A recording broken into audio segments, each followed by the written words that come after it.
Mau diumumkan ini? Mau diumumkan ini? Apa untuk apa ini? Diumumkan ini? Apa?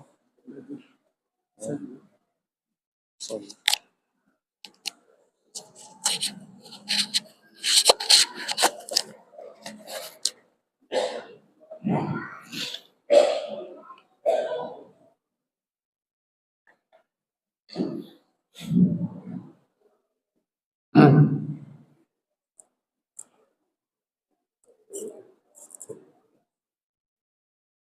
Bismillahirrahmanirrahim. Alhamdulillah nahmaduhu ta'ala wa nasta'inuhu wa nastaghfiruh wa na'udzu billahi min shururi anfusina wa sayyiati a'malina man yahdihillahu fala mudilla lahu wa man yudlil fala hadiya lahu. Asyhadu an la ilaha illallah wahdahu la syarika lah wa asyhadu anna Muhammadan abduhu wa rasuluhu. Yaqulu Allah jalla wa ala ya ayyuhalladzina amanu taqullaha haqqa tuqatih wa la tamutunna illa wa antum muslimun. Wa qaluhu ta'ala ya ayyuhan nasu ubudu rabbakum alladzi khalaqakum min nafsin wahidah wa khalaqa minha zawjaha wa bassa minhuma rijalan katsiran wa nisaa'a wattaqullaha alladzi tasaaluna bihi wal arham innallaha kana 'alaikum raqiba. Wa qala ta'ala ya ayyuhalladzina amanu taqullaha wa qulu qawlan sadida yuslih lakum a'malakum wa yaghfir lakum dhunubakum wa may yuti'illaha wa rasulahu faqad faza fawzan 'azima. Amma ba'd. Ma'asyiral muslimin wal muslimat, akhwani fid din wa akhwati fillah, azani Allah wa iyyakum rahimani wa rahimakumullah jami'an.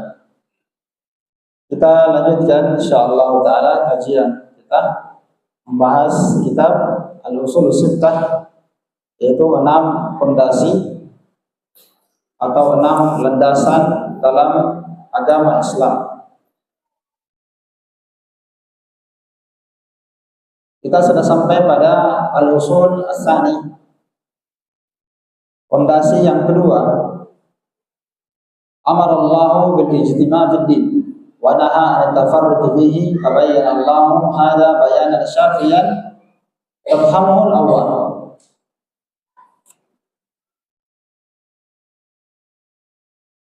Kata beliau, usul pokok agama Islam yang kedua di sini adalah Allah Ta'ala memerintahkan kita untuk berijtima'. Allah Ta'ala perintahkan untuk berijtima', bersatu dalam agama, bersatu dalam dinul Islam, bersatu dalam agama Allah Subhanahu wa Ta'ala. Wa naha 'anit tafarruq fihi, dan Allah Ta'ala melarang dari berpecah belah di dalamnya. Fabayyana Allahu hadza bayanan syafiyan, maka Allah Ta'ala menjelaskan pembahasan ini dengan penjelasan yang sudah mencukupi dan dipahami oleh orang-orang yang masih awam. Ya, dan dipahami oleh orang-orang yang masih awam. Tentang perkara ini, ikhwan, Kita sudah bahas pada pertemuan yang telah lalu bahwa di antara akidah yang disepakati oleh para sahabat, para as-salaf, kita wajib bersatu dalam agama Allah Ta'ala dan kita dilarang berpecah belah. Ya. Dan penjelasan ini sangat banyak dalilnya dalam Al-Quran dan Sunnah Nabi SAW. Iya. Wa nahana an takuna kalladzina tafarraqu wa ikhtalafu qablana fahalaku. Dan Allah Ta'ala melarang kita untuk seperti orang-orang musyrikin, yaitu mereka yang memecah belah agama mereka dan mereka berselisih dalam beragama, fahalaku, sehingga mereka binasa.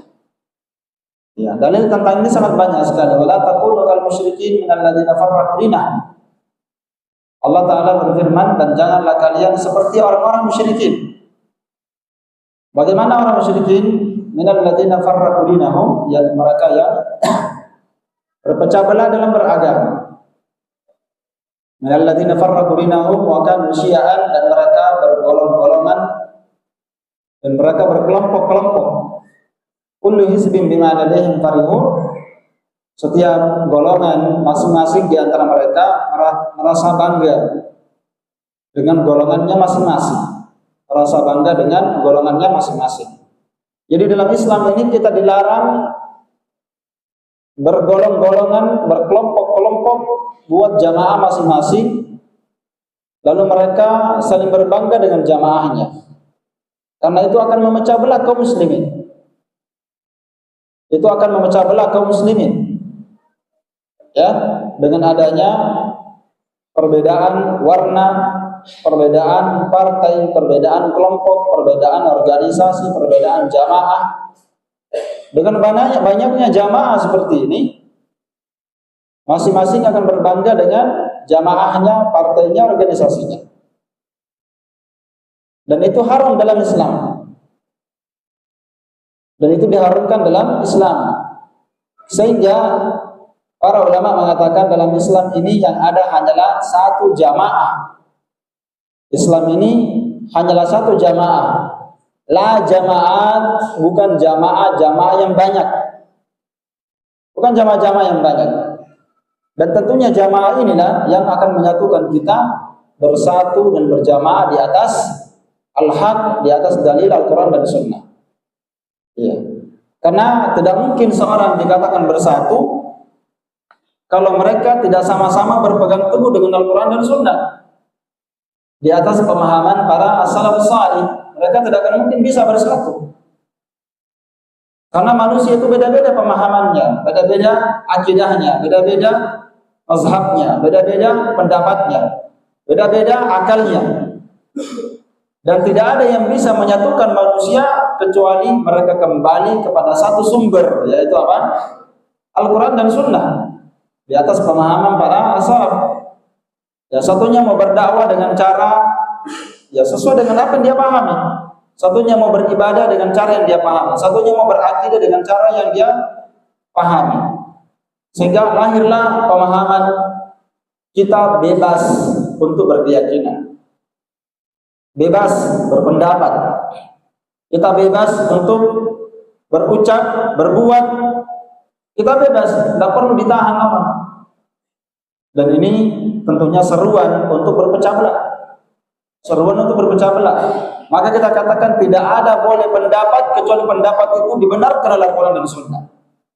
Tidak ada orang yang boleh berakidah kecuali akidah itu bersumber dari Al-Quran dan Sunnah. Tidak ada orang yang boleh beribadah kecuali ibadahnya itu dibangun di atas dalil Quran dan Sunnah, di atas pemahaman para sahabat, para salaf.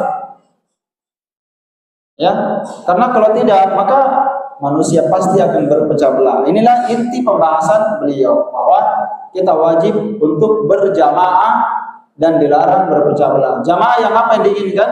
Jamaah Al-Quran dan Sunnah. Kita wajib bersatu di atas Al-Quran dan Sunnah. Tidak boleh berbeda-beda akidah, tidak boleh beda sama. Tidak boleh satu meyakini ya haramnya berdoa kepada para wali dan orang salih. Tidak boleh satunya meyakini boleh kita cari berkah melalui para wali dan orang salih. Satunya mau ke kuburan, berdoa kepada para wali, mengagungkan kuburan. Satunya melarang. Tidak boleh kita berbeda dalam hal itu. Karena ini masalah akidah. Pasti satunya hak, satunya batil. Iya. Bahkan perkataan para ulama dikembalikan kepada Al-Quran dan Sunnah. Seluruh ucapan para ulama, seluruh mazhab para ulama, bahkan seluruh akidah yang mereka bawakan, semuanya itu dikembalikan kepada dalil, diukur, ditimbang dengan dalil. Ya, dengan dalil. Apa yang mencocoki dalil diambil, dan semua pendapat, semua mazhab yang tidak mencocoki dalil wajib ditinggalkan. Kita ambil mana yang lebih dekat kepada kebenaran. Itulah yang wajib. Tidak boleh dia berkata, tapi kan hal ini berbeda pendapat para ulama. Kita bebas saja mana yang kita mau keluarkan dari pendapat itu. Benar, ada khilaf di antara para ulama terkait tentang mazhab. Tapi wajib bagi seorang muslim apabila telah sampai pada dia dalil dari 2 pendapat, dari 3 pendapat, atau dari 4 pendapat, kalau sampai pada dia dalil bahwa ini yang hak, yang lebih cocok dengan hadis, lebih cocok dengan ayat, maka wajib dia berpegang teguh dengan hadis itu. Wajib dia berpegang teguh dengan ayat itu. Nggak boleh dia berkata, tapi kan itu pendapatnya juga ulama. Nggak boleh, haram. Sehingga para ulama mengatakan haram bagi siapapun mengikuti pendapat kami apa yang dia tidak tahu tentang dalil yang kami gunakan. Jadi tidak boleh asal ikut saja. Kita lihat mana yang lebih dekat kepada kebenaran. Baik.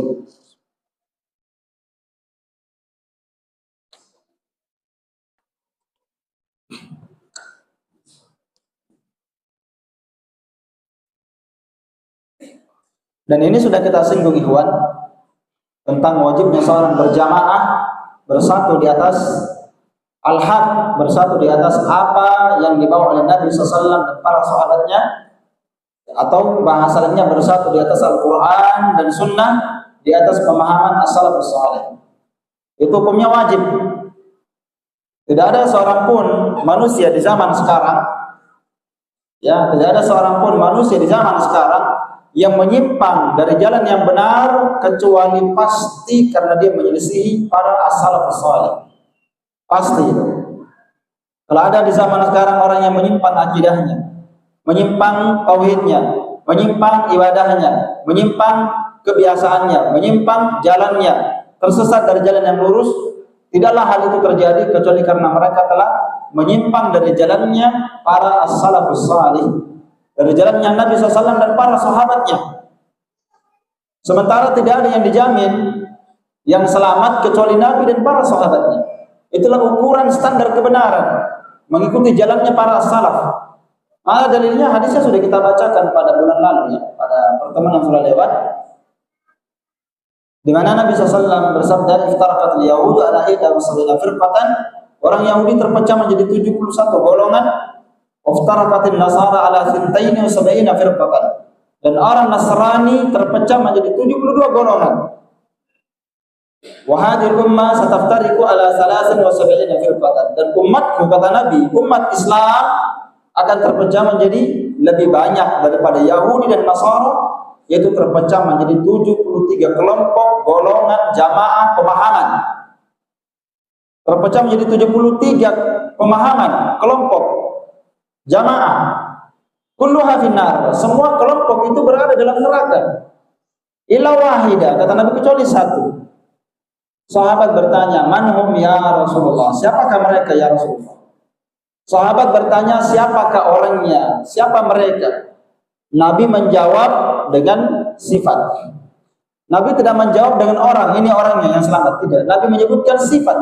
Artinya siapa yang bersifat dengan sifat itu, maka dialah orang yang selamat. Apa yang Nabi SAW menjelaskan orang golongan yang selamat? Ma'ana alaihi al-yawma ashabi. Siapa yang beragama sebagaimana saya dan para sahabatku. Jadi Nabi SAW menjadikan intisari orang yang selamat, golongan yang selamat, bahasa lainnya al-firqatun najiyah. Golongan yang selamat itu siapa? Siapa yang berprinsip beragama sebagaimana Nabi dan para sahabatnya. Ya, itu yang selamat. Siapa mereka itu? Ya Nabi dan para salafus salih. Itulah standar kebenaran. Itulah standar kebenaran. Sehingga kalau orang mau beragama pada saat ini mudah saja. Kalau ada sekarang orang melakukan amalan, iya, ada orang melakukan sebuah amalan, dia sandarkan ini bagian dari agama, ini ibadah. Ditanya, ini amalan dilakukan tidak oleh Nabi atau paling tidak dilakukan oleh para sahabat atau tidak? Oh, kalau tidak mereka lakukan, berarti kesesatan. Karena Nabi menjamin tidak ada yang selamat kecuali beliau dan jalannya para sahabat, para as-salafus salih. Tidak ada orang di zaman sekarang yang dijamin, ya. Ada tidak orang sekarang yang dijamin? Ikuti orang belakangan, ada tidak dalil di dalam Quran? Bahkan justru yang ada dalam Al-Quran, Allah Ta'ala berfirman, as-sabiqun al-awwaluna minal muhajirin wal ansar walladzina tabauhum bi ihsan radhiyallahu anhum wa radu an. Dalam surat Taubah ayat 100 Allah Ta'ala berfirman, orang-orang yang terdahulu lagi pertama-tama dari kalangan muhajirin dan ansar, orang yang terdahulu lagi yang paling pertama membela Islam, membela sunnah Nabi dengan harta mereka, bahkan dengan jiwa mereka korbankan untuk berperang di jalan Allah Ta'ala. Allah Ta'ala sudah menjamin mereka. Siapa mereka ini? Muhajirin wal ansar. Setelah itu apa? Allah Ta'ala puji generasi yang datang setelahnya. Lihat ayatnya, yang Allah jamin minal muhajirin wal ansar, generasi yang dipuji oleh Allah, yang membela agama Islam, membela sunnah, membela Nabi dengan jiwa dan raganya dan hartanya. Mereka adalah muhajir dan ansar. Kemudian siapa? Walladzina tabauhum bi ihsan, dan orang yang ittiba, yang mengikuti mereka dengan cara yang paling terbaik. Lihat ya, jaminannya Allah Ta'ala. Dan siapa yang ittaba'u, yang ittiba, mengikuti jalannya para salafus salih, jalannya muhajirin dan ansar, jalannya para sahabat dengan cara yang paling ihsan, yang paling baik, yang paling benar. Apa hukumnya Allah kepada muhajirin dan ansar dan orang yang ittiba kepada jalannya para salafus salih? Apa hukumnya Allah? Radhiyallahu anhum wa radu an. Allah ridho kepada mereka dan mereka ridho kepada Allah Ta'ala. Wa a'adda lahum jannatin tajri tahtaha al-anhar. Yang kedua, Allah siapkan untuk mereka surga-surga yang di bawah mereka akan mengalir sungai-sungai. Jadi ini ayat jelas sekali bahwa tidak ada orang belakangan yang dijamin selamat oleh Allah Ta'ala, yang diridhoi, yang dijanjikan surga. Tidak ada orang belakangan yang dijamin oleh Allah kecuali siapa? Walladzina tabauhum bi ihsan, orang-orang yang ittiba kepada para as-salafus salih dengan cara yang paling ihsan. Semua kalau kita dapatkan ada kelompok misalnya, ada jamaah, ada organisasi. Ada tidak dalam Al-Quran ikuti organisasi ini?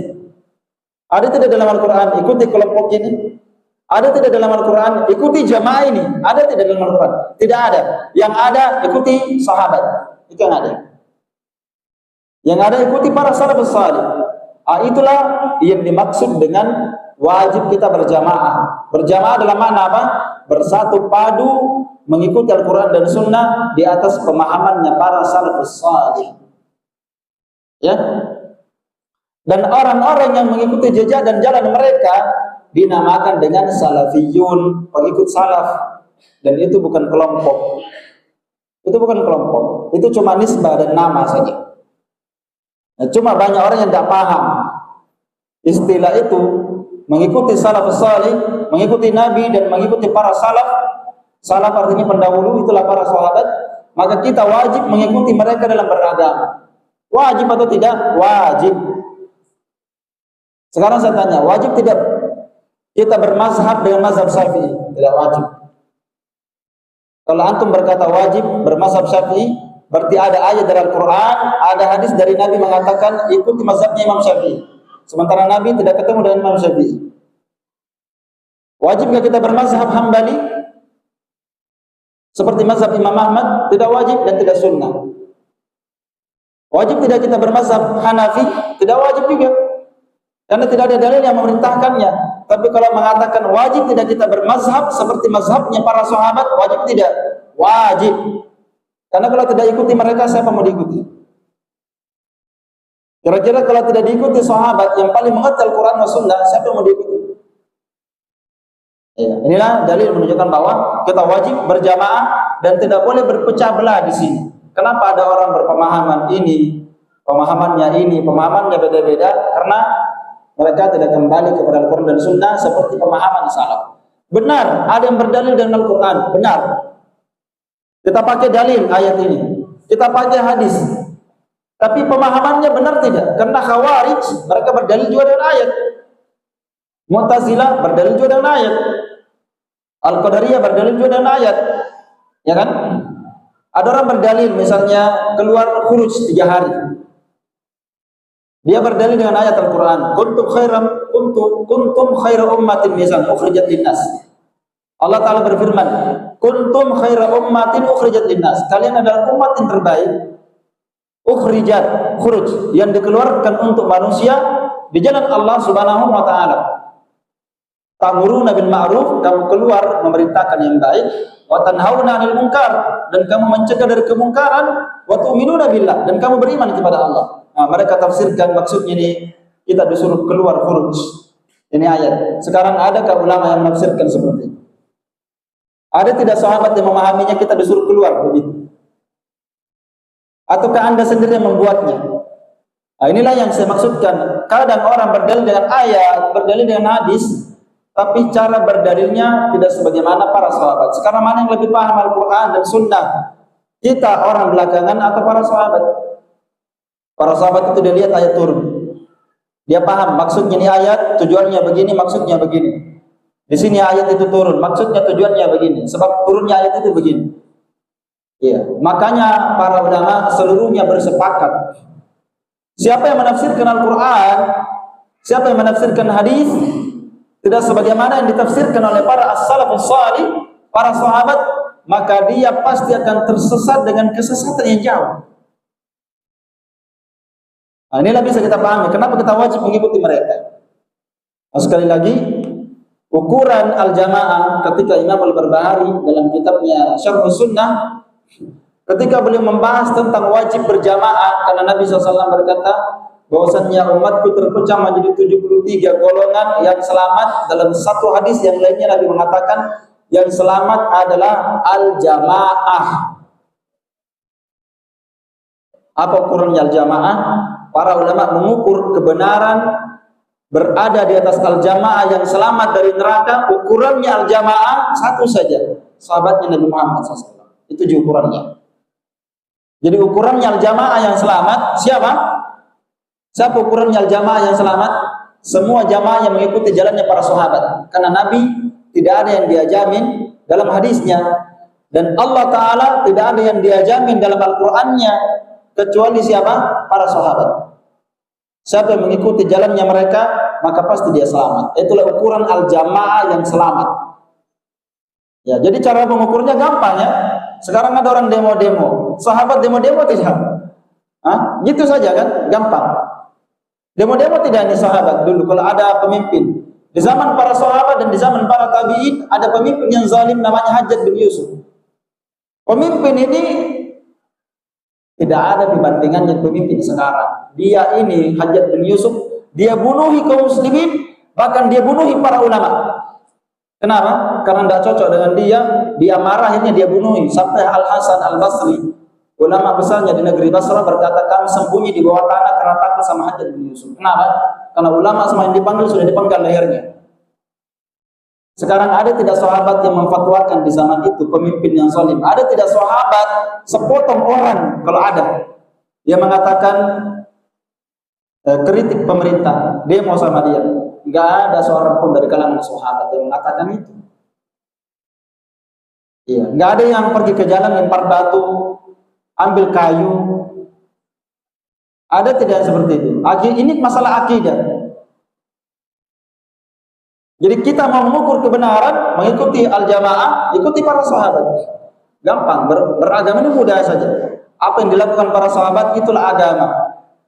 Apa yang mereka tidak lakukan itu bukan agama. Jadi ukuran kebenaran selalu kembali kepada Al-Quran dan Sunnah, dan yang mempraktikkan Al-Quran dan Sunnah. Semua kerangka, kata para ulama ya, semua kerangka Al-Quran dan Sunnah, kerangka Al-Quran dan Sunnah yang mempraktikkannya dari A sampai Z siapa? Siapa yang mempraktekkan ini Al-Quran dan Sunnah? Siapa yang paling terbaik mempraktekkan isinya Al-Quran dan Sunnah? Siapa? Nabi dan para sahabatnya. Tidak mungkin ada orang belakangan lebih bagus praktek Qurannya dan Sunnah dibandingkan itu para sahabat. Sementara Allah dan Rasulnya telah meridhoi mereka dalam Al-Quran. Ya kan? Tidak mungkin ada yang lebih baik praktek agamanya dibandingkan kita. Ya, jadi makanya kenapa itu kebenaran selalu kembalikan kepada mereka. Maka saya katakan tadi, tidak ada kewajiban untuk mengikuti kelompok, jamaah, pemahaman, pemikiran. Tidak ada kewajiban. Bahkan kita katakan yang wajib mengikuti salaf. Itu wajib. Kalau tidak diikuti mereka, pemahamannya siapa mau dipakai di zaman sekarang? Ya, pemahaman sementara Islam di saat sekarang ini, pemahaman orang seruan untuk bersatu. Ini pembahasan kita bersatu ya, bersatu di atas kebenaran. Apa itu ukurannya kebenaran? Quran dan Sunnah kembali kepada para sahabat. Sementara orang sekarang kalau dikatakan kita ikuti Islam, Islam yang mana? Islam yang joget-joget. Karena ada juga Islam kan joget-joget ya. Yang joget-joget sambil pengajian, sambil joget-jogetan. Islam yang itu kan banyak juga di Indonesia. Ataukah yang di kuburan? Islam yang di kuburan, yang itikaf di kuburan, kan juga mereka mengatakan dari Islam. Ya kan? Ataukah itu yang berceramah di gereja? Karena ada juga muslim, dai ceramah di gereja. Banyak sekarang Islam, banyak warnanya. Islam yang mana yang kamu inginkan? Islam pemikiran sufi dengan tarekat yang pernah kita bahas, syariat, hakikat, ma'rifat, Islam yang itu banyak ini Islam. Makanya kenapa para ulama bernama dengan nama itu tadi, itu untuk memudahkan kita. Kenapa nama ini muncul? Nama Ahli Sunnah, nama At-Taifah Mansurah, ini semua nama-nama ada dalam hadis. Nama-nama itu muncul sekedar untuk menjadi alamat pembeda yang satu dengan yang lainnya. Iya. Kalau seandainya tidak ada bid'ah di dunia ini, tidak ada orang berpemahaman menyimpang di dunia ini, tidak ada orang yang salah-salah otaknya, pemahamannya, pemikirannya, semua pemahamannya sama, maka tidak perlu ada nama. Bisa dipahami? Tidak perlu ada nama, cukup saya muslim. Kenapa? Karena pemahamannya sama, mengikuti salaf.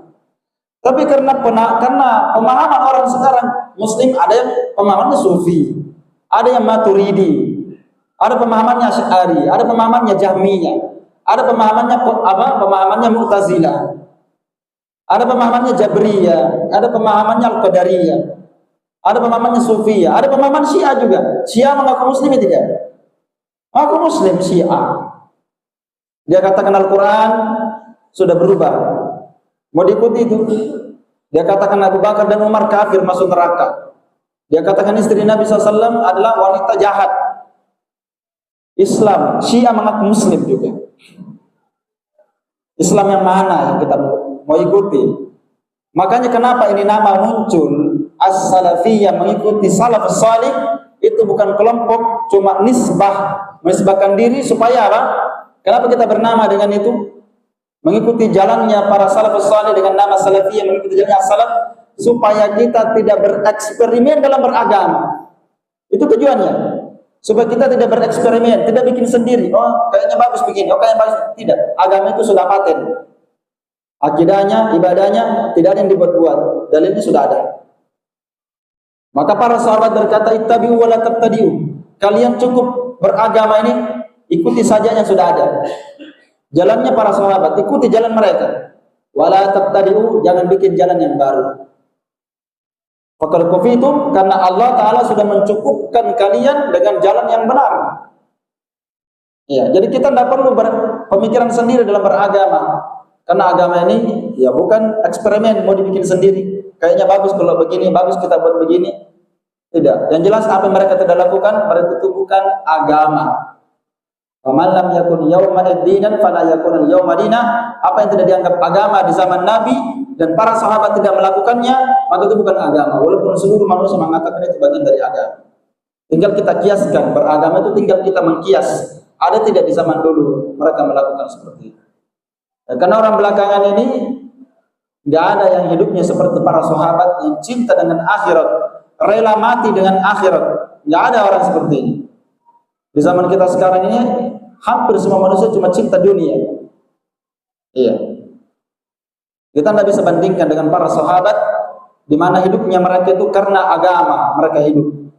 Mereka sudah sumbangkan umur mereka untuk mati di jalan Allah. Nah, mereka lah yang wajib kita ikuti. Ini yang dimaksudkan pembahasan kita, ikhwan, bahwa di antara usul pokok agama Islam, Allah perintahkan kita bersatu dalam agama, bersatu dalam Al-Quran dan Sunnah. Di atas pemahamannya siapa? Pemahamannya para salafus salih. Karena pemahaman mereka pasti lebih baik dibandingkan pemahaman orang yang datang setelahnya. Makanya kalau antum baca tafsir Al-Quran, tafsir Ibnu Katsir, tafsir siapa lagi? Imam At-Tabari, tafsir As-Sa'di, semua tafsir itu tidak akan mungkin keluar dari tafsir para sahabat. Tidak akan mungkin keluar dari tafsir para tabi'in. Tabi'in mengambil ilmu dari sahabat. Setelah tabi'in ada namanya tabi'ut tabi'in, generasi ketiga terbaik. Mereka semua ini mengambil ilmu dari generasi tabi'in yang di atasnya. Jadi ilmu ini, agama ini adalah ilmu yang terwarisi. Jadi kesimpulannya agama ini adalah warisan. Karena Nabi membahasakan agama ini adalah ilmu yang sifatnya warisan. Apa maksudnya ini? Ilmu itu adalah warisan, asalnya dari Allah, lalu turun kepada Nabi Muhammad. Nabi Muhammad mengajarkan ilmu keseluruhannya kepada para sahabat menurunkan ilmu itu kepada para tabi'in. Begitu ya. Jadi ilmu itu warisan. Tidak ada itu ilmu muncul sekarang dari pemahaman kita sendiri. Enggak ada. Oh kayaknya bagus kalau begini. Enggak ada itu seperti itu. Ya. Karena ilmu agama ini muncul dari mana? Muncul datangnya dari Allah, dari Nabi. Setelah itu turun kepada tabi'in. Lalu Nabi mengatakan, al-ulama warasatul anbiya. Para ulama mereka yang mewarisi ilmu para nabi. Maka kita wajib merujuk kepada mereka. Dan seluruh para ulama Islam pasti rujukannya sahabat. Dan sahabat dia bertebaran di muka bumi ya, setelah Nabi SAW dan para sahabatnya mengalahkan dan hampir menduduki 2/3 belahan dunia disebutkan dalam sejarah. Bahwasanya di zamannya Abu Bakar, Umar, Utsman dan Ali 2/3 belahan dunia, sisa sepertiganya 2/3 belahan dunia dikuasai oleh Islam. Mereka sudah mendudukinya dan mereka telah menyebarkan Islam kemana-mana. Iya. Maka agama ini sumbernya dari mereka, dari Allah Ta'ala, Nabi-Nya, Nabi Muhammad, kemudian para sahabatnya. Sehingga apa maknanya? Kita dalam beragama tidak akan mungkin kecuali kita kembali kepada jalannya para salafus salih, ya, pada para sahabat. Dan kata beliau, wa nuhina an nakuna kalladzina tafarraqu, dan kita dilarang berpecah belah seperti orang musyrikin. Bagaimana itu berpecah belah? Pemahamannya berpecah belah. Kalau berselisih, wajib kepada Al-Quran dan Sunnah di atas pemahaman salaf. Tidak boleh kita berpecah belah, berbeda-beda pendapat tentang masalah ibadah. Wajib kembali kepada hadis. Ada hadisnya, kita berpegang teguh. Tidak ada hadisnya, maka kita tinggalkan pendapat itu. Karena semua pendapat manusia bisa diambil, bisa ditolak, kecuali pendapatnya Nabi Muhammad. Iya, kecuali hadisnya Nabi SAW. Ada ucapan manusia walaupun dia berilmu, kalau dia salah maka wajib ditinggalkan. Kemudian kata Syekh rahimahullah taala di sini, wa dzakara annahu amarul muslimin bil ijtima'i fid din. Kemudian Allah Taala memerintahkan kaum muslimin untuk bersatu padu dalam beragama. Wa nahahum anit tafarruqi fi. Dan Allah Taala melarang kita berpecah belah di dalamnya. Wa yazidu wuduhan ma waradat bi sunnatu min al-ajabil ajab fi dzalik. Kemudian yang menambah kejelasan tentang hal ini adalah datangnya hadis dari Nabi SAW yang memerintahkan kita untuk berpegang teguh dengan Quran dan Sunnah, mengikuti Sunnah Nabi dan para sahabatnya. Mana dalilnya? Itu sabda Nabi SAW, fa innahu man yashi minkum fasayara ikhtilafan katsiran. Nabi SAW memberikan wasiat.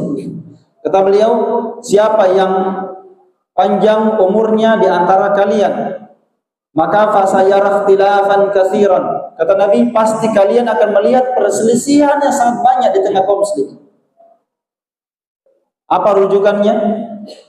Ketika terjadi perselisihan yang banyak dan itu terjadi di tengah tubuh kaum muslimin,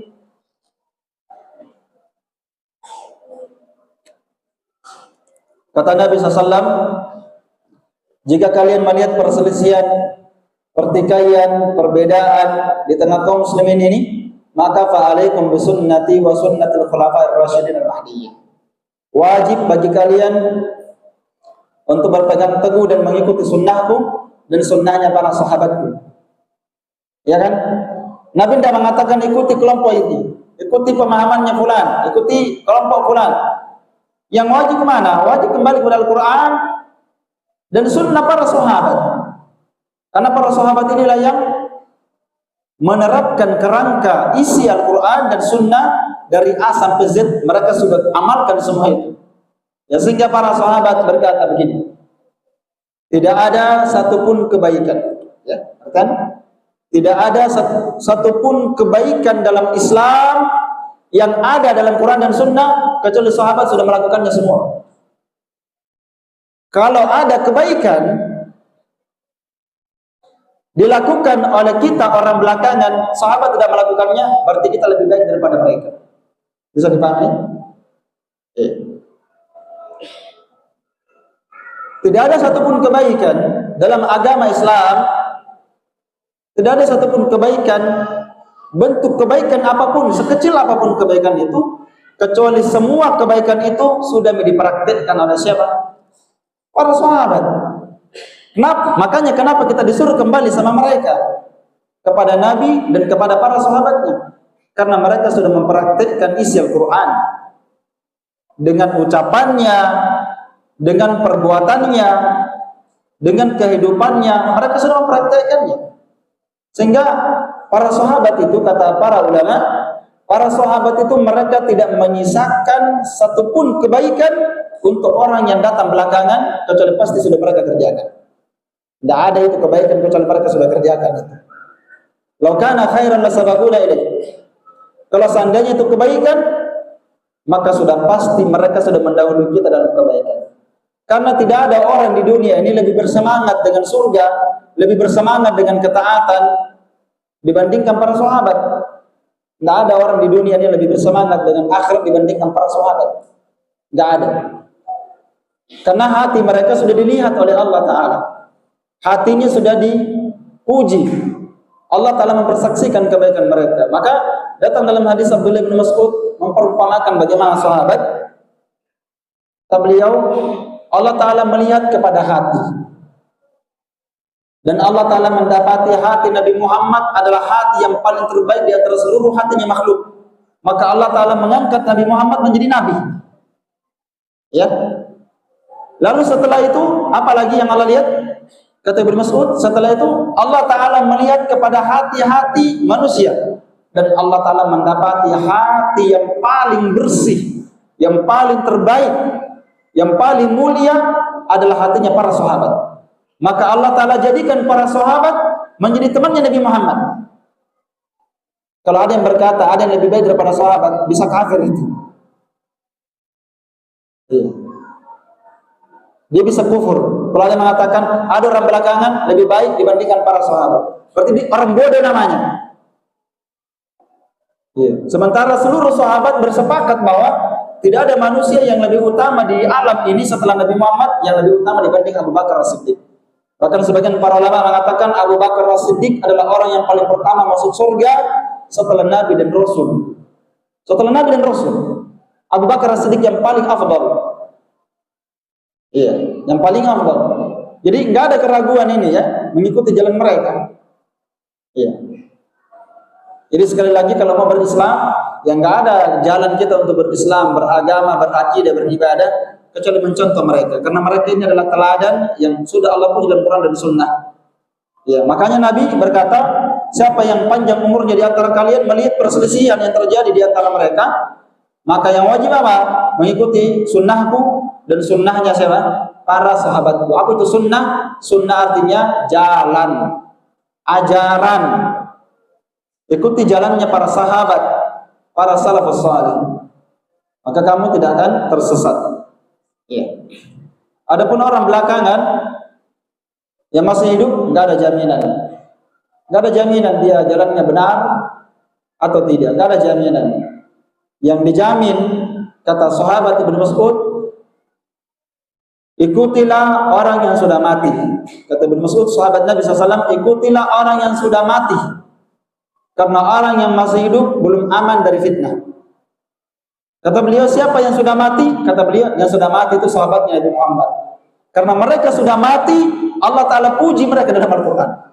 Mereka sudah mati, Nabi Muhammad memuji mereka dalam hadis. Sekarang orang yang masih hidup, masih boleh terjadi fitnah padanya. Makanya kita dapati ada orang yang jalannya tadinya lurus, benar jalannya, zahirnya bagus, dia mengikuti jalan as-salafus salih. Benar, bagus. Kelihatannya bersih, murni, bagus. Ketika terjadi fitnah, muncul penyakitnya. Muncul fitnah di kepalanya. Mulailah dia melakukan hal-hal yang menyelisih yang hak. Karena namanya manusia bisa berubah. Bisa berubah, ya. Baik. Kemudian kata beliau, wasara al-amr bil ijtima' la yaqulu illa zindiq aw majnun. Ya, pembahasan ini baik tentang perintah untuk bersatu.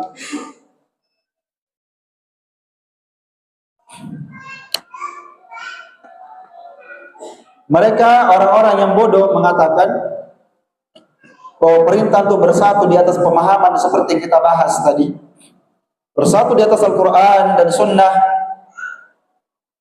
bersatu dengan pemahaman yang kita bahas tadi, kata mereka, ini tidak diucapkan kecuali orang-orang zindik, orang-orang munafik, kata mereka. Atau diucapkan oleh majnun. Bagaimana mungkin kami mengikuti pemahaman antum? Jadi dia juga mau punya pemahaman sendiri. Iya. Mereka anggap ini sebagai apa? Sebagai kesesatan. Ya, itulah akhir zaman. Namanya akhir zaman, namanya kebenaran disangka kebatilan, kebatilan dibalik jadi kebenaran. Orang yang mengamalkan tauhid dituduh buat syirik. Orang berbuat syirik disangka dia berbuat tauhid. Apa itu tauhid? Datang ke kuburan para wali berdoa. Tauhid itu. Dibalik sama orang-orang tidak paham. Apa itu tauhid? Ya mengikuti ini wali-wali, menyembahnya, beribadah kepadanya. Atau balik-balik ya. Jadi kalau ada orang menyuruh, jangan berpecah belah, jangan mencerca dan mencela pemerintah. Kata mereka penjilat, semacam. Ya. Dituduhnya macam-macam. Kamu ini memang murjiah, mendukung kezaliman pemerintah. Mana ada orang mendukung kezaliman? Enggak ada orang mendukung kezaliman. Enggak ada orang melarang. Ya. Dan menyuruh orang berbuat batil, enggak ada. Kenapa kita disuruh taat? Kalau bukan karena Allah Ta'ala dan Rasulnya menyuruh kita tunduk dan taat, kita tidak taat. Nah, dan inilah pembahasan yang ketiga nanti. Pembahasan yang ketiga terkait tentang apa? Terkait tentang bersatu, tunduk dan taat, mendengar kepada pemimpin. Ya, kita azan dulu insyaallah.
sekali.